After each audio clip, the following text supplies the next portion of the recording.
Un soir, dans le nord de la France, à Marc-en-Barœul, réunion de l'association Marc Madagascar. J'espère que tout le monde a passé de bonnes vacances et on va pouvoir redémarrer avec beaucoup de projets et puis les bonnes nouvelles de Madagascar.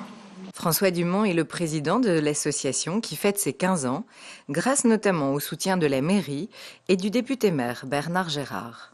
Marc-en-Barœul, c'est une ville qui, justement, fort de cette richesse humaine, a vraiment toujours eu le souci de construire une vie associative tout à fait forte, intéressante et tournée vers les autres. Et je pense que ça nous a aidés, notamment dans notre approche à l'égard de l'association Marc Madagascar. On ne prend pas suffisamment conscience du bonheur qui est le nôtre. Et je pense que mettre une petite partie de son cœur à l'extérieur de sa ville, à l'extérieur de soi, et considérer que dans un monde où on vit trop souvent avec un poing fermé, on peut avoir une main tendue à l'égard des autres, c'est un message d'espoir absolument magnifique.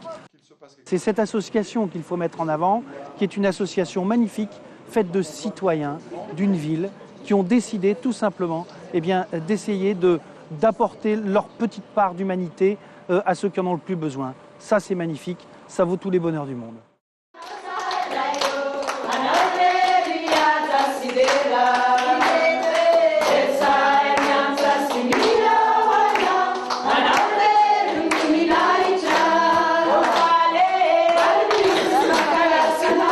Madagascar, terre volcanique de 587 000 km², légèrement plus importante que la France. L'île rouge, comme on la surnomme, est bouleversante par ses couleurs flamboyantes et insolites.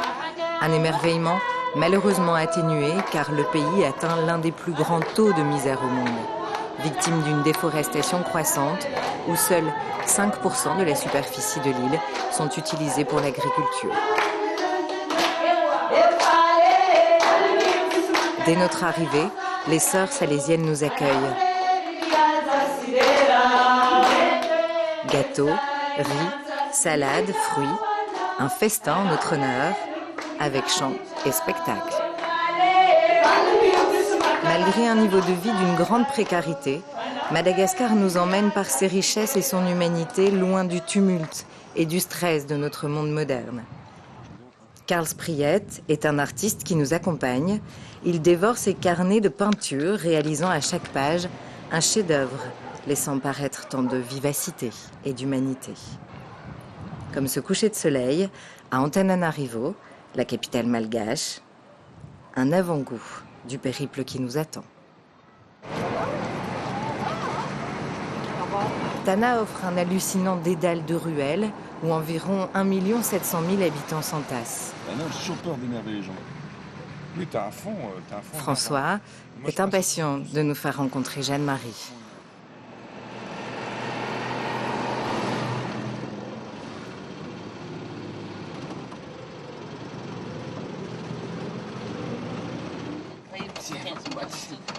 C'est elle, le vrai trait d'union.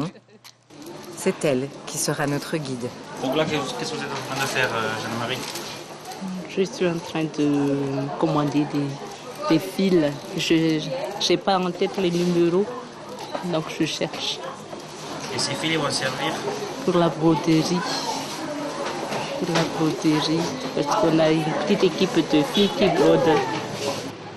Fils de couture ou tuyaux d'arrosage, des petits achats incontournables s'imposent ici à Tana. Ici, je suis malheureuse de voir tous ces mouvements, ces gens qui courent, ça ne pense pas aux autres. Tout le monde suit ses petites idées.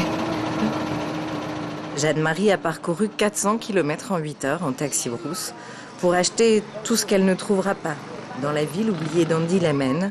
C'est à côté de Béfouze. Au dispensaire, j'ai rencontré pas mal de femmes dans des situations très difficiles parce que leurs maris étaient inculpés ou vraiment ont commis des vols de bœufs, de zébus. Donc ils étaient emprisonnés et beaucoup ne revenaient plus. Il y en a qui trouvent la mort là-bas. J'en ai tout un paquet aussi qui venaient me demander de l'aumône. Et il y a aussi les filles mères. Elles manquent beaucoup de calcium. Et les dents tombaient, les seins se pendouillaient déjà. Et ça, c'est une vraie image de vie, une vraie image de vieille, quoi. Et là, j'ai dit, si ces filles sont aidées, elles ne seraient pas dans cet état-là. Si ces filles sont aidées et instruites, j'ai dit, elles ne se laisseraient pas faire. Et c'est de cause pour les lépreux et pour les femmes qui m'a poussé d'ailleurs, m'ont poussé à venir, à construire ici à Béfouz.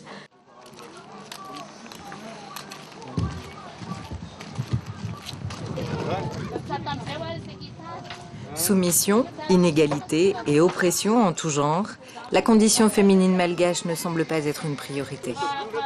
Ici, pourtant, les femmes montrent une obstination surprenante.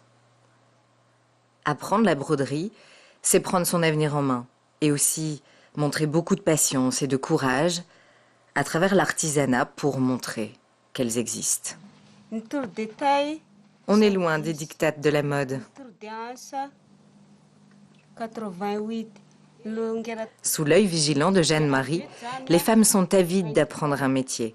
Grâce à l'atelier coupe et couture, elles osent imaginer une autre destinée pour elles et leurs enfants. Donc c'est les trois responsables de la coupe et couture.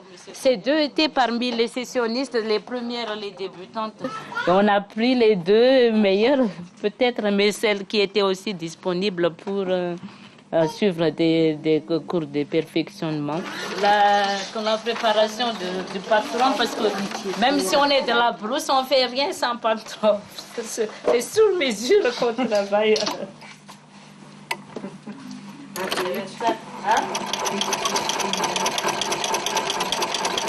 On va continuer toujours, même si...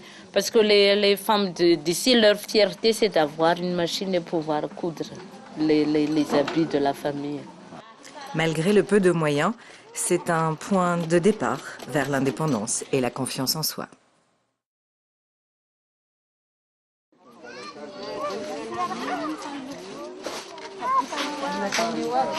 Une belle lumière là. Merci Seigneur. Madagascar offre tellement de contrastes que notre voyage en train nous en fait prendre réellement conscience.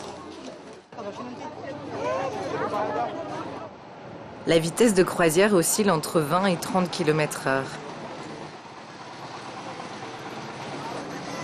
Les 163 km de voie se font donc entre 8 et 10 heures. Ce chemin de fer a des passages les plus raides du monde, avec ceux de l'Équateur et de la Birmanie.